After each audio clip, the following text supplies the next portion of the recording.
UP में पूरब, पश्चिम, अवध, पूर्वांचल से बुंदेलखंड तक इन दिनों चुनावी शोर है। सीएम योगी चुनावी मोड में आ चुके हैं। लगातार सौगातों के साथ चुनावी रैलियां निकाली जा रही हैं। आज पूरब पश्चिम में सीएम योगी आदित्यनाथ ने हुंकार भरी है। एक तरफ उन्होंने फर्रुखाबाद और अमरोहा में सौगात संग हुंकार भरी, तो वहीं गोरखपुर में न्यू ईयर गिफ्ट देने वे जा रहे हैं। तो ये अलग अलग तस्वीरें, जहां जन विश्वास यात्रा में मुख्यमंत्री पहुंचे और गोरखपुर का भी दौरा है, जहां कई सौगातें गोरखपुर को उम्मीद है इन सौगातों की। अमरोहा में भी मुख्यमंत्री योगी आदित्यनाथ का कार्यक्रम हुआ। तो चुनावी मोड में इस वक्त सभी पार्टियां हैं और कार्यक्रम बीजेपी के, मुख्यमंत्री योगी आदित्यनाथ के भी। सबसे पहले बात सीएम योगी के अमरोहा दौरे की कर लेते हैं। यहां सीएम ने 31 परियोजनाओं का लोकार्पण और शिलान्यास किया और साथ ही सुखदेवी इंटर कॉलेज के मैदान में जनसभा कर विरोधियों पर जबरदस्त प्रहार किए। सत्र के पहले विकास का पैसा कहां जाता था, यह आपने देखा होगा। अभी 3 दिन पहले दीवालों को तोड़ करके निकलने वाली नोट की गड्डियां और वहां से निकलने वाले सोने की सिल्लियां पिछली सरकारों के काम नहीं, पिछली सरकारों के काले कारनामे को उजागर करता है कि गरीब का पैसा ये लोग कैसे छुपा करके रखते थे। और वही पैसा जब हम लोग निकाल करके बाहर ला रहे हैं, यही पैसा विकास को एक और नई गति देकर के उत्तर प्रदेश को नंबर 1 का प्रदेश बनाने का कार्य करेगा।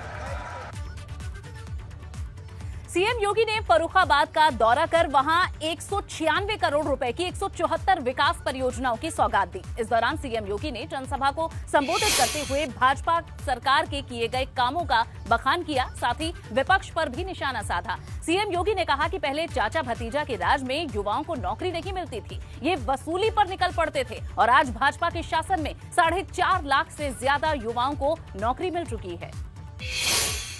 युवाओं के लिए नौकरी निकलती थी तो चाचा भी, भतीजा भी, मामा भी और महाभारत के सभी रास्ते वसूली पे निकल पड़ते थे। युवाओं को नौकरी नहीं मिलती थी, किसी भी युवा को नौकरी नहीं मिल पाती थी, क्योंकि वह पैसा भी जाता था और उसके साथ साथ नौकरी से भी वंचित रह जाता था।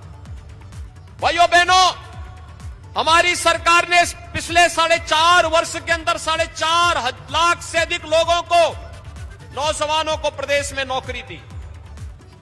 1 करोड़ 61 लाख नौजवानों को रोजगार के साथ जोड़ा और 60 लाख लोगों को स्वतः रोजगार के साथ जोड़ने का कार्य किया।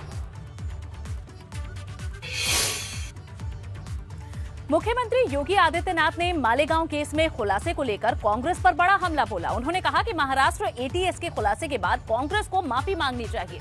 मुख्यमंत्री योगी ने कहा कि कांग्रेस जब सत्ता में थी तो उसने भाजपा कार्यकर्ताओं, नेताओं, आरएसएस के पदाधिकारियों और साथ ही हिंदू नेताओं को झूठे केस में फंसाने की कोशिश की। सीएम योगी ने कहा कि कांग्रेस की ये शरारत देश के खिलाफ अपराध है।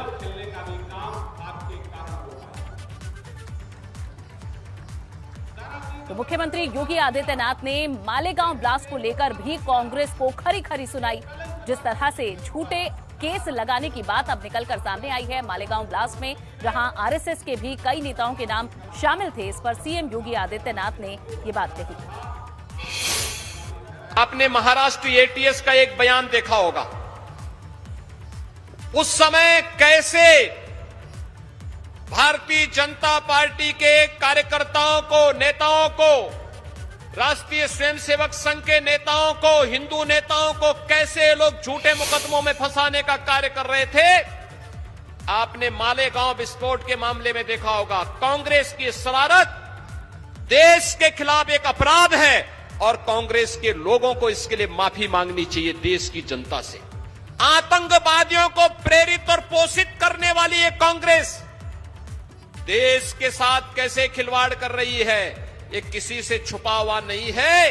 पहले जब सत्ता में थे तब उन आतंकियों को प्रेरित और प्रोत्साहित करते थे, और आज जब सत्ता के बाहर हैं तो हर उस कार्य का विरोध करते हैं जो कार्य जनता के हित के लिए हो।